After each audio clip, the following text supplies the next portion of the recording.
Welcome to the Julie Amante channel. If we're just meeting, then thank you for being here. I have a special guest today. So every Friday at the end of the month is going to be, I'm going to invite a special guest, an author, or someone from the publishing industry. So this is really exciting today. Welcome Lynette Warmager to our channel. And I'm going to tell you a little bit about her. I'm going to read her bio. So Lynette describes herself as a passionate writer dedicated to uplifting women through her literary works. She blends historic fiction with deep personal spiritual themes, emphasizing adventure, redemption, faith, and triumph over adversity. She has written many books in multiple genres. She's written in historical fiction. Her new Nordic trilogy titles include Berthelina's Bravery and Berthelina's Blessings, which center around immigration, spiritual growth, and perseverance. She also has written Christian devotionals. The title is Everyday Clothes, a devotional for Christian women walking with Jesus. And it's it offers faith-centered daily inspiration. She also has written adventure and memoir style stories, co-authored A Day in the Wild, which offers a collection of rugged real-life hunting stories, reacting to both success and crisis, narrated in an epic style. This is according to Amazon. And she has an immigration family saga, which I'm really curious about. It's called The Price of a Dream, and it explores two families striving to achieve their dream in America over nearly a century, a tale of cost, choice, and perseverance. Amazing. And you also are involved in community engagement and many author events. So welcome. I'm really, really excited to have you. And so I'm going to thank you. I'm going to start by, since you write in so many genres, asking you, how would you describe your identity as an author? Well, first and foremost, I want to tell stories, like you mentioned, that are uplifting, adventurous. I want them to be page turners. I certainly have sprinkled some incredible family stories with some fiction in order to, well, make them more lively. But I would like my readers to recognize what it takes to just persevere over hardships, challenges, work through them, and find a line of faith so that you either make your life better or make life better for others and come out in the positive end of it. Great. Yeah. Now, has this been your vision from the beginning, or has it changed from the first book that you wrote to the latest? It has changed. It's definitely changed. I really thought my first story was just going to be all truth, nonfiction. I wanted my grandchildren to know my own grandmother, Ruth. And I figured it was a one and done. I was going to write this story about this amazing woman. It was going to be this great Christmas gift, and they would just be thrilled to read something their grandmother wrote. Wrong. It's like one grandchild has read the book. Now, in all honesty, two of them are so young that they are still non-readers. It fueled something. Telling that story about her fueled something, which definitely led to Price of a Dream, the novel. My family has been telling these family stories for so long. It was time to put them down. Yeah, that's great. That's great. I think as authors, your vision or your goal does change from the very first one. As you start to write more novels and you start to grow as an author, what you want or what you want to accomplish just changes. So is that what drew you to writing to begin with? Is you wanted to tell her story, or what was it that made you want to pursue writing seriously? I think it was her story. I've always enjoyed writing. I'm a letter writer. I love to make cards and write letters. I know it's kind of a lost art. I also still taught. I still taught cursive handwriting in my third grade classroom. So maybe I'm a little bit old fashioned. I don't know.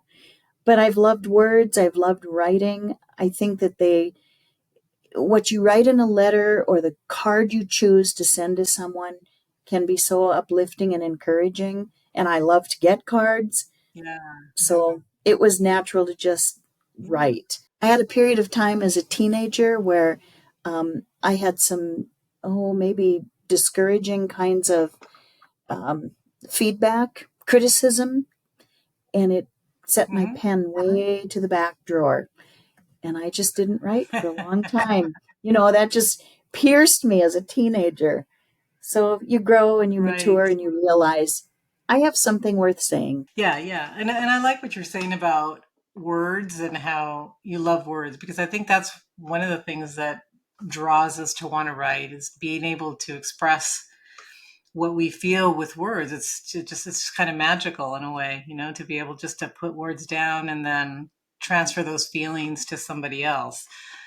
So I know that's one of the things I really love about writing. And I'm not a letter writer or card writer. I don't have time. Well, I I don't think even we've send lost that over letters time anymore, because, emails.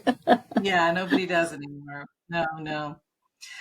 Okay, well, many of your books center around themes of faith, resilience, and perseverance, like you said. So, how do you discover these themes? How do you choose them when you're writing your books? When it comes from personal feelings and trials you've gone through or that you've witnessed in your family, it's so real, it's near and dear to your heart, and you begin to recognize some people rise above and they get better, where other people maybe cave into some of these things and become bitter because of what happened. I like those redemption stories. I like to believe in rising above, calling on your faith, um, working through the difficulties, and coming out better on the other side. Doesn't always go that way in real life. Yeah. I know that, So, but so you mentioned faith. Like, what do you think? Um, some people, you say, rise above, and some people don't. Do you think it's faith that make the people that do are able to move forward? You know, compared to the ones that are not? Is it faith, or what is it? What makes us, some people, more resilient than others? I'd like to believe that faith is an incredible power that we call upon. It's easy to be pretty cheery about your faith when everything is going great. When you are facing some Mhm. hardships, as certainly my parents did, and others in the family, um, you watch and see how they managed to get through that, how they um, dealt with it to come out stronger on the other side. I think faith plays a strong part in our lives. I feel like I've seen it Yeah, yeah, over I and do over. too. Yeah, because you wonder why some people are, they get crushed so easily, and you wonder, um, why, when some people will use it as a challenge, right, to move forward. I was wondering if you could walk us through your writing process. Do you outline your stories, or do you just start writing and it just kind of flows out of you? How do you work? Okay, that writing process. I wish I could say that I have it nailed down. I really wish I could. I started out believing that I was a planner, and I had, well, you would have laughed to see what I had strung up on the wall, little note cards, and I'd move the note cards around, and I was making a timeline, and I was getting bogged down in, I guess, call it hazard of the trade, being a teacher, thinking you had to have it all out on a bulletin board or something. And then finally, I thought, Yes, I'm not getting yes. any writing done. I'm doing so much planning that I'm not doing any writing. So then I thought, okay, just write and see what happens. So now I realize I am not a planner, I am a pantser. I write by the seat of my pants. And Yeah, that seems wow. to be Okay, working. okay. Do you do a little planning? Do you have just a brief outline? I do. Um, a lot of it is still up here. And so as I put it down on paper, I I think I do a better job.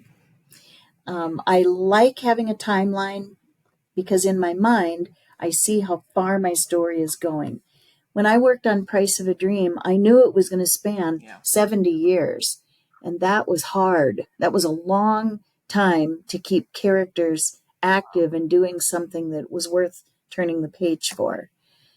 When I worked on Bertholina's Right. Bravery, that was a much shorter time frame, far more enjoyable, and I think I did a better job. Of course, I had one under my belt by then too. So, and attending some Yeah. classes, and one of them was yours at Deadwood. So thank you for that. Oh. Yeah. Yeah. Oh, you're welcome. You're welcome. Yeah. But I changed over time. I actually did it backwards. So I used to write from the seat of my pants, and then I moved to outlining a little bit. And I don't outline a lot. Like I know they tell you to do that, right? They tell you to do all the They little do. cards and all of that.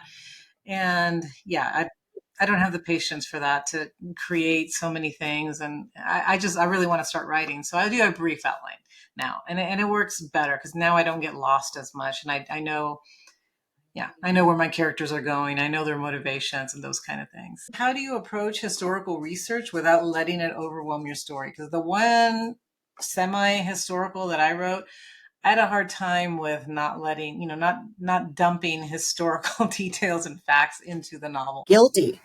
Guilty. How do I do that? I do get lost in research because I love history. So I do lose myself. I have to Yeah. just rein it in and start to write and just say enough is enough.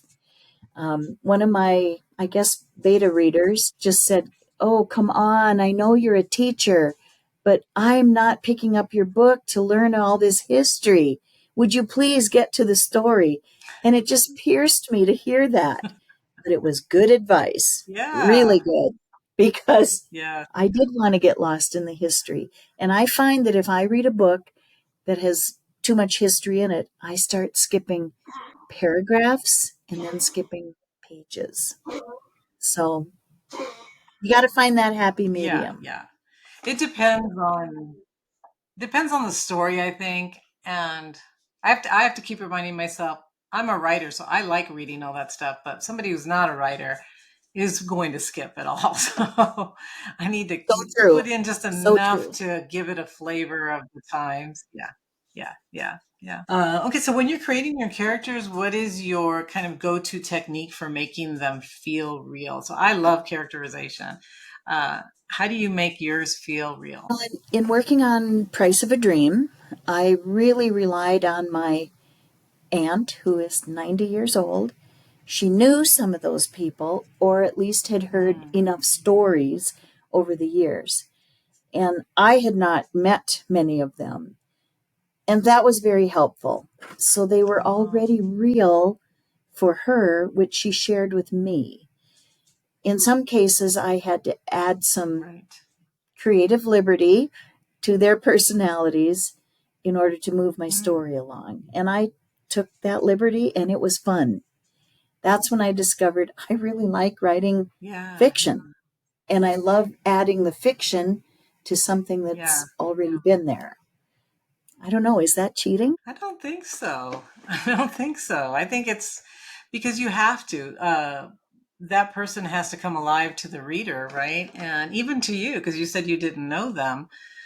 So really, all you knew were the stories you heard, but it has to become a real person, right? So they have to have mannerisms. They have to have all those things that real people have.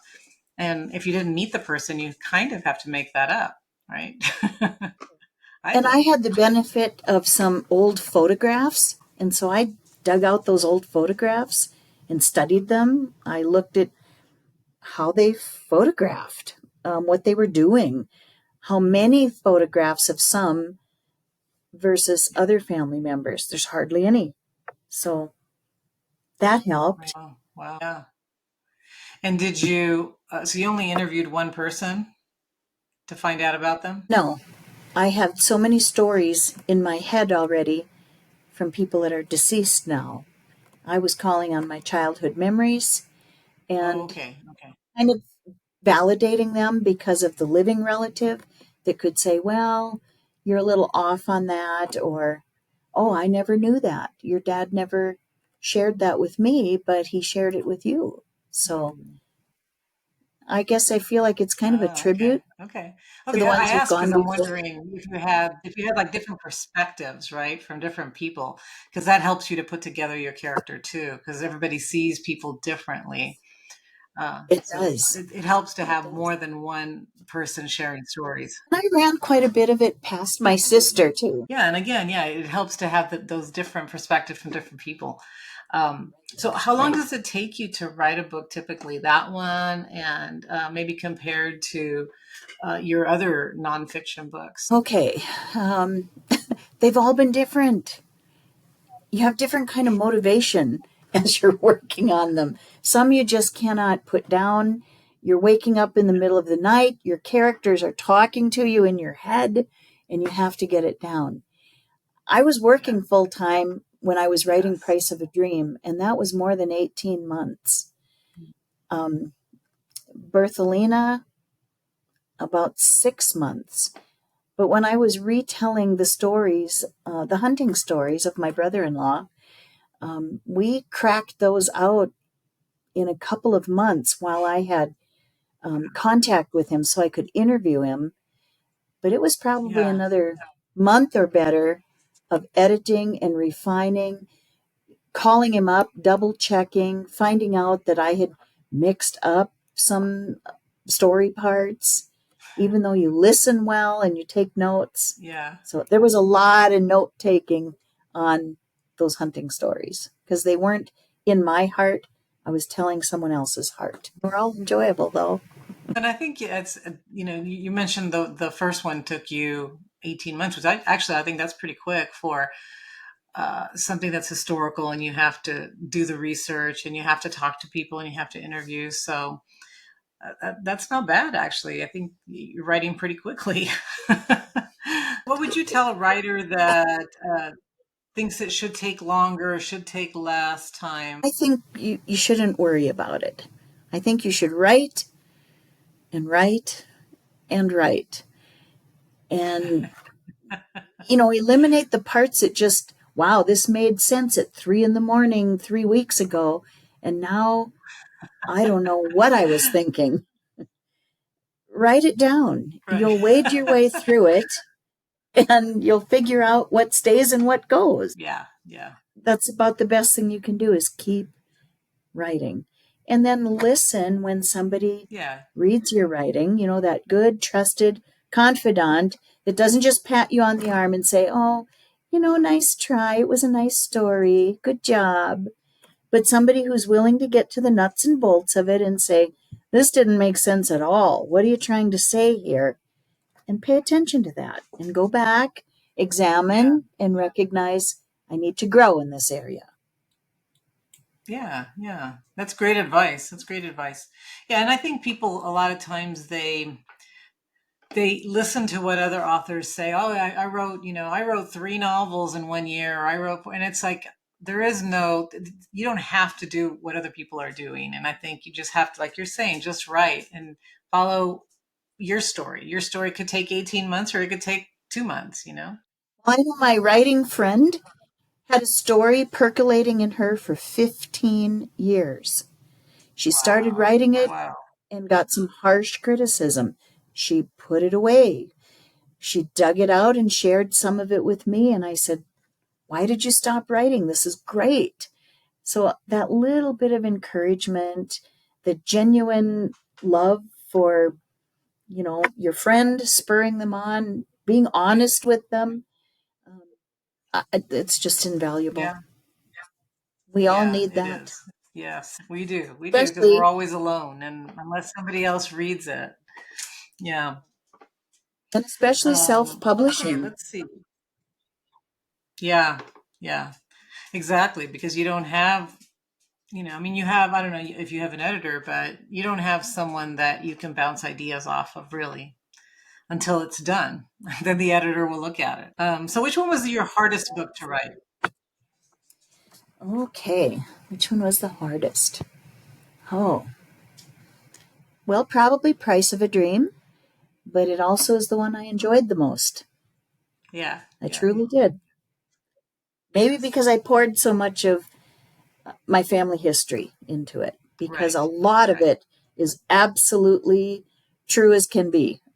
And there's a lot of creative liberty too. It was the one closest to your heart, so you enjoyed it the most, but it was probably the hardest. It Were you was. trying to It was. be, you know, because there was truth, were you trying to be as honest as you could? And did you take other people's, emotions and the way people felt about the book into consideration? Absolutely. Absolutely. Yeah, The cool thing is, when I've gone in and talked to some classes to encourage kids to care about their writing, as a teacher, I have to do that. I have to encourage those young people because a lot of them yeah, don't want to write. And the beauty of that particular book let me bring in props. So I could start with almost like a show and tell, because I actually have the box that my great grandfather used to come to America with. I have it in my wow, possession. It's a great icebreaker with kids, and they pay attention and yeah. they decide they want to try to write a little bit. Well, most of them. There's always a few that leave the room saying, I hate to write. Yeah, yeah. No, that is encouraging. It is because they could see what inspired you to write, the props, the things from the past. So that's pretty Yeah, cool. kids are visual. They Um, need to see it. yes, they are. Yeah, we are too, right? We are They too. are very. So writing across different genres, that's hard. I stick to two, and they're very closely related: romance and women's fiction. So, what advice would you give writers that want to experiment with other different genres? How do you switch from one, or mentally switch from one to another? I say go for it. Just go for it, because that's how you find what's near and dear. Um, I truly wanted to, um, well, I guess my first book, um, the story of Ruth, my grandmother, I wanted it for my grandchildren.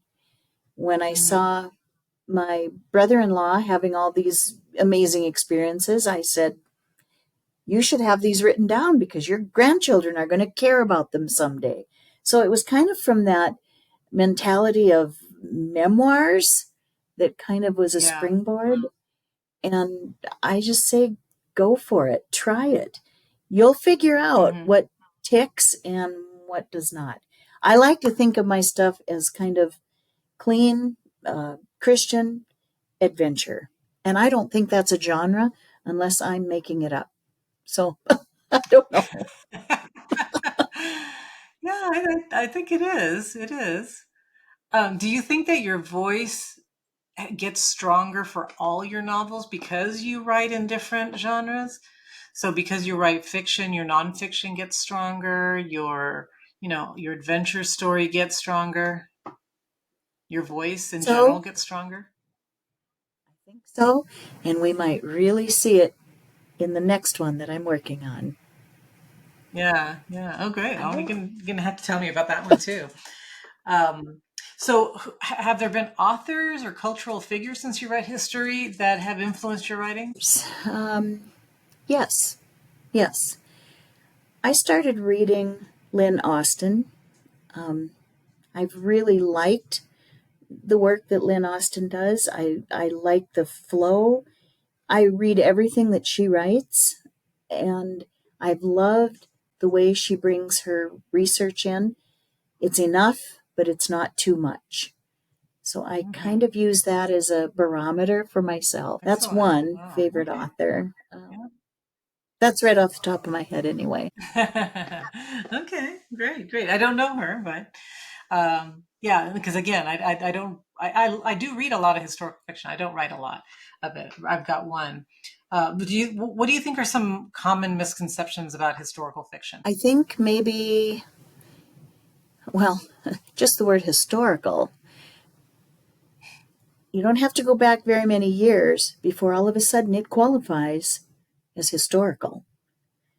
Things that are still Is there a year? in my memory, the Yeah. Vietnam War era. I mean, that's already historical. And in my mind, I feel Right. like, gee, that was going on while I was a teenager. How is that Yeah. historical compared to the Revolutionary War?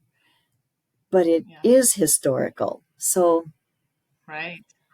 I think the misconception is it has to be like 200 years old, and it doesn't.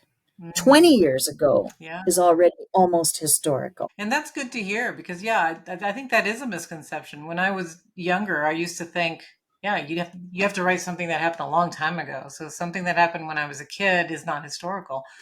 But yeah, it is. It is if it's past, right? Okay, so I really want to know about Price of a Dream. So we've talked about it a little bit. So it's a story about immigrant families that are striving for a better life in America for nearly a century. The stories are deeply personal to you. And then also, like we said, really rich in history. So, how do you balance the historical reality of immigration with creating characters and storylines that also resonate emotionally with a reader of today? So, how do you make them care about something that happened such a long time ago that they may or may not be able to relate to? A lot to think about. Um, people are Mm, still people. They want to make family connections. They care deeply about their family connections. They fight and mhm. fuss over things. They say and do things that are disappointing. It's really no different than our families today. Um, Yeah. you have to be careful, I guess, with some of the jargon. I had a few Hmm. um, more modern kind of. I think I used the term "Hey, bro" in one place, and at that time, people weren't saying that. And one of my readers No. caught that and said, "You can't put that in there. People didn't talk Yeah. that way then." So there's some of that that goes on, and as my reading partner reads along with me, I get some funny criticism, Yeah. and so we figure out there's some things you can say and some things you can't. And honestly, I've researched some expressions that were popular way back when. They might not mean the same Right. thing anymore when we use those words, but that was an Yeah. expression then. And that adds to the validity of the conversations. So, and they're So, fun to what look year are up. we talking about? When did they immigrate? Uh, my great grandfather immigrated in 1854, and he was Okay. 19 or 20 years old. So pre Civil Mm, War. yeah. Wow. So yeah, the language was very different. And But where from? Where did they immigrate from? from England, and I cannot find any record of him in England whatsoever. And I have spent hours Hmm. trying. He does show Wow. up in some of the census, the Minnesota Okay. census records. So I've learned a little bit So about do you think tracking that through maybe he those old. immigrated from somewhere else? No, um, No. no, because I have the box, and he has his Okay. name carved into the box. Ah, okay, okay. And it But I was just from can't. England then. Huh. It was, yeah, it was. Interesting, interesting. So it sounds to me that what you're saying is it makes it universal because as people connect to other people. So no matter what the history is, if you are really creating these characters that are universal that we can all relate to, families that we can relate to, then that's enough, right? For people to be interested. I don't know, is it ever enough? But it certainly is a great place to start from. And as you Yeah, listen to what goes on in other families, or as you read, you get sparks of ideas to bring in. And oh, that yeah, reminds me of cousin so and so. And then you just run with it and you put some of that personality in. hmm, And it helps when yeah, um, who are the Eeyores in your life that are always those negative complainers, and then who are the ones yeah, that crack you up, and bring them together, bring right, them in, and yeah. have some fun with it. Yeah, yeah. No, that's great. That's great. I like that. And I do think one of the things I like I'll read, I don't know, Amy Tan, and I don't know much about China, but then once I get into her characters and I enjoy her characters, then I care about the culture. Then I care about what's going on. So I think that yeah, we're all people. So if we're relating to other people, we're going to be able to relate to the things that are happening in in any culture. I So think so. um, People are people.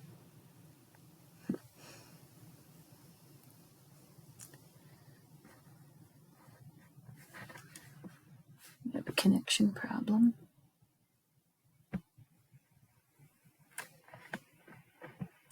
did I lose you?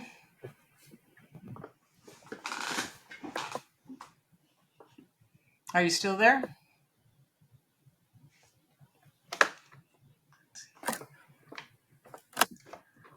So you, from my end, you're frozen. I can't hear anything.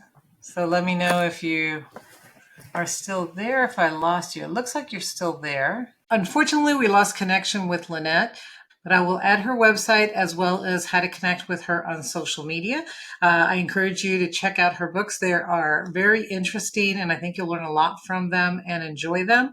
I also want to thank you for being here. If you enjoyed the video, then please hit the like and the share button and make sure to come back. I am going to try to have author interviews the last Friday of every month from now on. And every other Friday, there'll be tips and motivational videos to help you write your book. Thanks again for being here, and I'll see you next week.